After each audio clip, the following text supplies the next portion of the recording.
Hello, Archie Dunlop here with Talking Astrology with Archie on Sunday, August the 20th, 2023.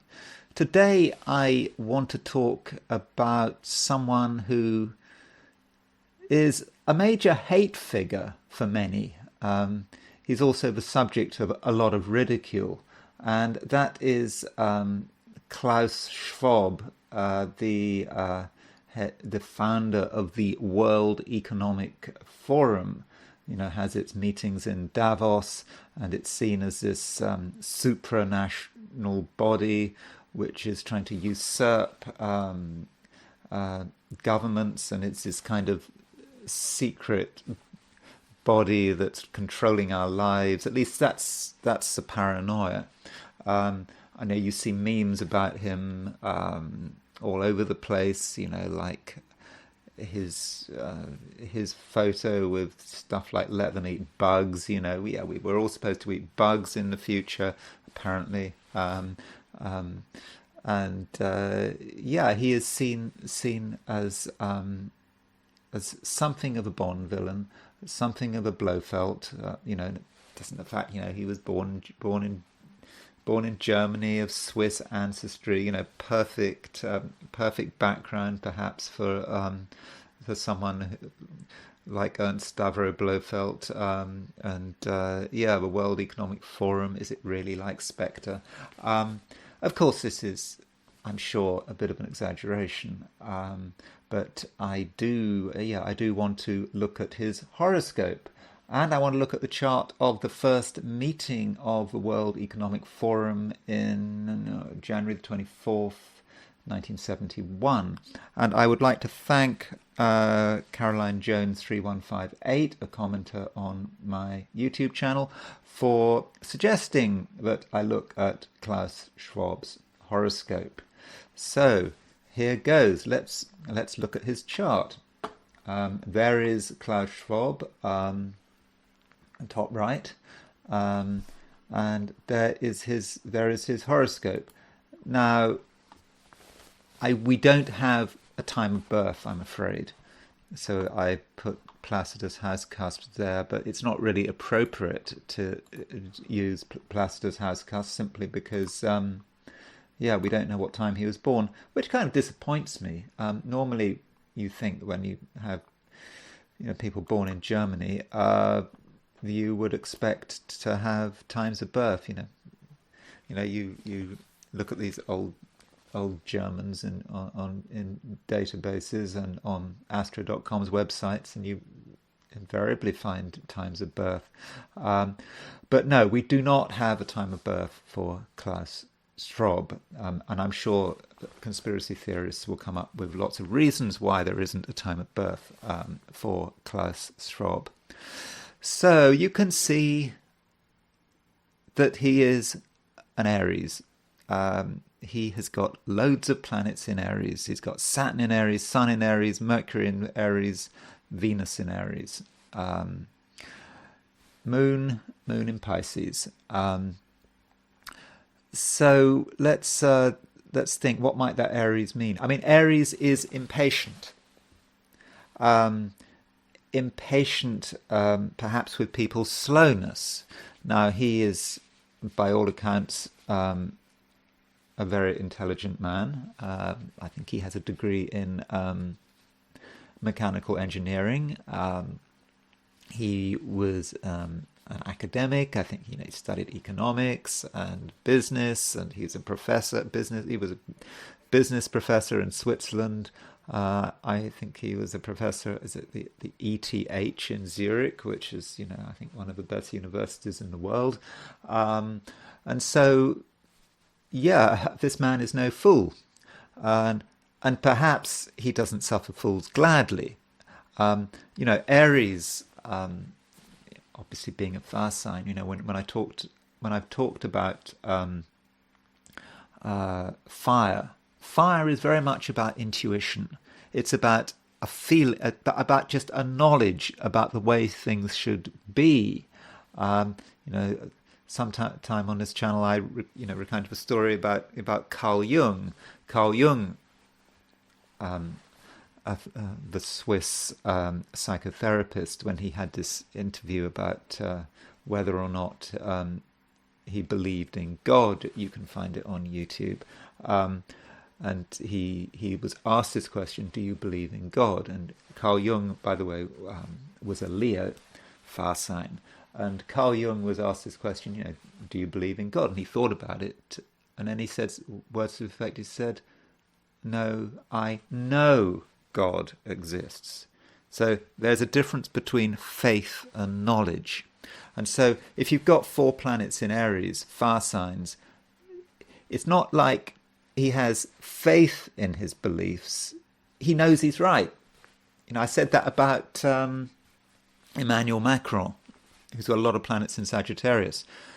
One of these people, with a lot of fire. Now I said, when I talked about Emmanuel Macron, I said, you wouldn't want to have an argument with Emmanuel Macron because Macron knows he's right and he's very intelligent, and you'd probably lose your argument with Emmanuel Macron. It's probably the case with Klaus Schwab. If you had an argument with him, I'm sure you'd have to really know what you were doing in order to win that argument. I'm sure he's got his complete knowledge. Now, remember, I'm not using the word faith with Aries. I'm talking about knowledge, that his way of looking at things is correct.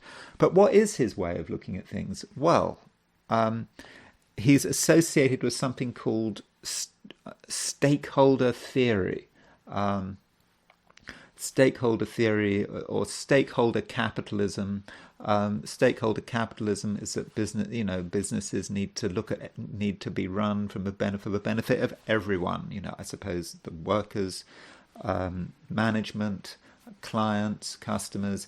It should work for everyone's benefit, which seems to be a fairly lofty idea, but the impatience of that Aries is that he's kind of saying, well, maybe he's thinking, can we really rely on democratically elected or even not democratically elected governments to sort things out? They're just going to trundle along at their own pace. We need action now. And so maybe that's part of the impetus of, the World Economic Forum, to move things along quickly. Now, we can't let national self-interest get in the way of what we're trying to achieve. That's Aries. I know I'm right. These governments and their bureaucracies. Now we've got to think of another way of doing it. Hence, something like the World Economic Forum. And as far as a collective thing, we need to remember that Klaus Schwab was born in 1938. He was born in Nazi Germany, and he would have experienced. Obviously, his first 7 years of his life took place during the Second World War. It must have had a big impact upon him. And perhaps it had a very strong impact on him, more so than other people of that age. And he has noticed that he has, in his horoscope, Pluto in Cancer. Now, because Klaus Schwab is such an important person, has really tried to project himself, onto the global stage, we maybe need to, we can maybe see that Pluto in Cancer in quite a global kind of, in quite a personal kind of way, because normally Pluto is not a personal planet. It's more generational for ordinary people, certainly like me. We don't really have an opportunity to use our Plutos because we're not in a position to do that. But his Pluto in Cancer perhaps is important, particularly as it's exactly trine his North Node. Again, a lot of people born at this time would have had Pluto in Cancer trine the North Node, but not many of them would be in the position he is in. So, Cancer is arguably the clan, it's a group, it's a nation state. And Pluto wants to transform it. Now, one aspect the worst aspect of Pluto in Cancer is obsession about the nation state. Dulce et decorum est pro patria mori. It is sweet and honourable to die for one's country. And that was that was a run up. In fact, in the First World War, Pluto was in Cancer, and as you had to run up to the Second World War, Pluto had remained in Cancer. So for many people, Pluto in Cancer was about being prepared to die for one's country. And that's how the symbolism worked. But I'm thinking that for Klaus Schwab, the symbolism for him was working in a very different way. Let's transform the country. Having seen the damage that nation states have done in the Second World War, in particular Nazi Germany, it's kind of strange that just because Nazi Germany has been horrific as a nation state, all other nation states should be dissolved as well, but because of Nazi Germany's behavior. But I think that was a kind of mentality for many people in continental Europe in the aftermath of the Second World War. But for him, it's all about the transformation of the nation state. It's dissolving of its borders, perhaps. And so Pluto is trine the North Node. This is like his destiny. North Node, Scorpio. Again, we get the idea of transformation. And so Pluto trine the North Node. It's easy for him to think in terms of this transformation of the nation state, but not being caught up with borders, and maybe this is what the universe in a way is perhaps using Klaus Schwab as an instrument by which it can move forward with its agenda, and part of that at the moment is the nation state being challenged by globalism, and of course we're seeing the pushback now from anti-globalism. But you can see how it worked with him. But I think we should have some sympathy for his generation, who actually lived through the Second World War. He may have been a child, but I'm sure it would have had an impact on him. I think you look at his Wikipedia article, I think his mother was interrogated by the Gestapo and whatever. So it's had an impact on him, and so we should have some understanding of that. So we have he has got a conjunction between the Sun and Saturn. So Sun and Saturn in Aries, there is a controlling feel to that Sun-Saturn conjunction. It wants to be in control, and perhaps that's part of how we perceive him in the World Economic Forum. This is someone who knows he knows better, and we can also see with this Aries, he's got sort of Mercury-Venus conjunction in Aries. So you can see that that picture on top right, that's him speaking. Speaking is he's an effective communicator. And he must have had enormous charisma. I mean, to 1971 was the first meeting of the World Economic Forum, but he must have had all the contacts to bring this thing together. I mean, I know he didn't come from a poor background, but he's not exactly aristocracy. He come from a billionaire background. He sort of came from a comfortable background, but still, it's quite. He was able to develop something very powerful, but was able to sort of gravitate with him in the middle of it, and so that Mercury-Venus conjunction worked extremely well, and he must have been very persuasive. And as far as persuasiveness is concerned, we notice that his Mercury at 27 Aries is square Pluto at 27 Cancer. So one aspect of Mercury-Pluto that can be described as propaganda. He's able to publicize himself, publicize his ideas.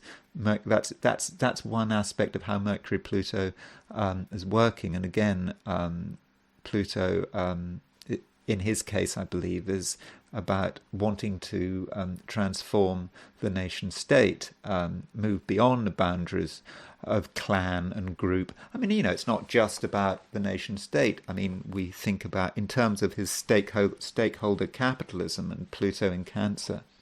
I assume he's sort of saying that, you've got to sort of bring everyone together in a sort of cooperative kind of way. So in a company, in a sort of traditional company, certainly in sort of 1970s company, you have the unions, you had management, you have workers, and everything was rather clannish and Cancerian with the union. But he wanted to sort of bring everyone together in a cooperative sense.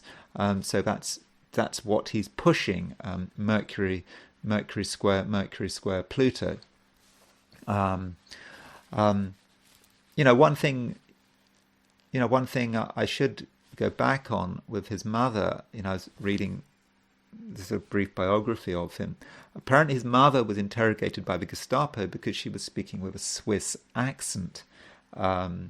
So, that's the idea of, discriminating against someone because they're speaking with a different accent. That's very sort of, that's the kind of clannishness and that he would have perhaps pushed back against. He'd actually seen it himself, someone being discriminated against. Okay, the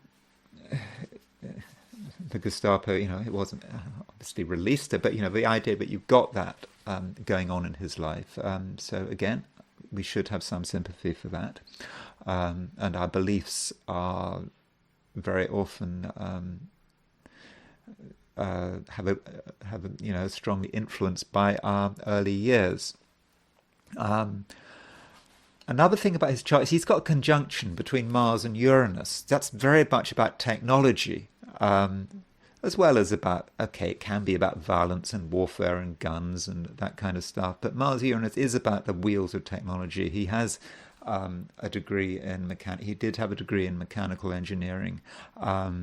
And he wrote this book, I think, called The Fourth Industrial Revolution, thinking about how technology impacts us. So that's something he has put a lot of energy into over the course of his life, and I think that's probably how the Mars-Uranus is working, as far as I can see. It's possibly quite positive. That might actually be a positive expression of the Mars-Uranus conjunction. Now, as far as the World Economic Forum is concerned, the first meeting of the World Economic Forum was on January the 24th, 1971, and it took place in Davos. I have no idea when that first meeting took place, but I'm assuming I've just set this chart for 9 in the morning. I have no evidence for saying that, but for all I know, the meeting was at midday, but I was kind of thinking, the Germans and Swiss, they're quite efficient people. They wouldn't start a meeting at midday or 3 in the afternoon. Surely they would have started their meeting at sort of a proper time, maybe even at 8 a.m. But anyway, I've gone for 9 a.m. So don't read too much into these house cusps. World Economic Forum. So I think the idea of a World Economic Forum is that you have representatives from different companies. They come together, and of course now it's sort of countries as well. I mean, this is a video really about astrology, and I'm not claiming to be an expert on the World Economic Forum or the life of Klaus Schwab. That's for you to read up about. So if you say I've got some detail wrong about the World Economic Forum, my apologies. what I find interesting is that this is an Aquarian organization, Sun in Aquarius. We must remember that, Aquarius is not a nice, happy sign, age of Aquarius, dawning of the age of Aquarius, idealistic, all that kind of stuff. Happy, freedom-loving, all of that kind of stuff. That's all nonsense. Aquarius is ruled by Saturn. It is associated with totalitarianism. Prime example of an Aquarian organization was Nazi Germany, that came into being on January the 30th, 1933, when the Sun was in Aquarius. Now, I'm not associating the World Economic Forum with Nazism. I'm just pointing out that Aquarius is not a nice, freedom-loving sign. The Sun in Aquarius is about it's about control. It's about very often using technology to control people, and but it's it's a kind of it's like sort of governments actively taking measures to be in control. Aquarius is ruled by Saturn. Capricorn is ruled by Saturn. Capricorn is the kind of a more negative, passive aspect of Saturn. Aquarius is the sort of positive, proactive side of Saturn, and I think we're seeing this with the with the Sun in Aquarius. This is about creating some kind of new order. That's perhaps what's going on here. People can come together and not be caught up in the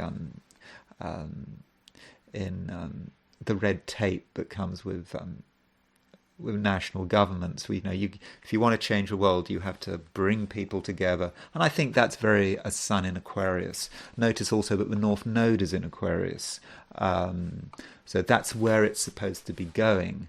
And now we have, in end of 2020, we had a Jupiter-Saturn conjunction in Aquarius. So the whole agenda of a World Economic Forum is now right there. It's there, and the Sun-Jupiter conjunction at the end of 2020 was conjunct the Sun of the World Economic Forum. Now, I'm not saying that the ascendant. I know I've got the ascendant here as 2654 Aquarius at 9 a.m. I don't know when it started. If it started 8 o'clock, 9 o'clock, the ascendant will be in Aquarius. There's a good chance that the World Economic Forum has its ascendant in Aquarius.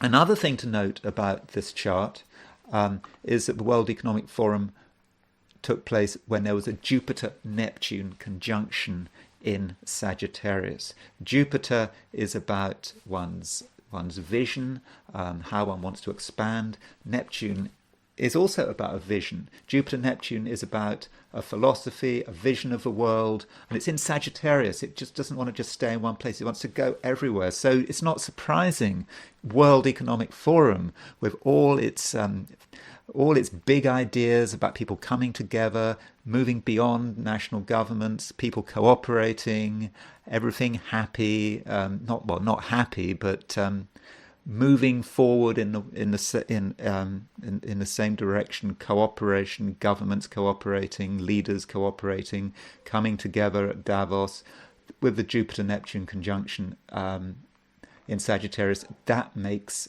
perfect sense. Anyway, those are a few thoughts about Klaus Schwab and the World Economic Forum. I'm sorry, I'm not an expert on the subject, but I'm looking at it from a purely astrological point of view.